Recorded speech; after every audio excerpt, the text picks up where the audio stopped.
Wis genep meh sak sasi lah aku gak kelan asem cah. Dadine aku ki yo ki mau kemecer pengen jangan asem. Soale kena apa aku gak jangan asem yo karena nagenan niku cuacane iku kan hujan rintik-rintik anyep-anyep ku gak seger kanggoku nek masak jangan asem. Lah iki mau gandeng cuacane ketoke kok buwenter.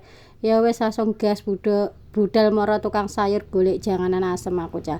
Lah untuk jangan asem ki kan bumbune sering tak sepil ning ngone video-videoku sebelumnya dadi wis rasa tak dudono maneh jelas wis hafal sampean yo.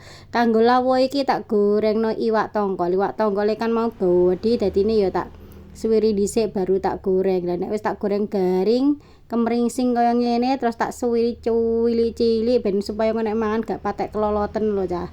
Terus tak irisno tomat karonan brambang lombok cilik ben rasane kok pedese iso nampol. Mari ngono terus tak goreng tak imbuhi karonan sambel wadanganku gek ingi ben tambane ben rasane ku tambah widuk ngono lho cah. Lah nek wis mateng kabeh niki wis budal marane sarapan ning nggone ngguri omah karo delok pemandangan jagungku sing wis ijo-ijo ya mulai menguning gara-gara inginane udan baceken cah.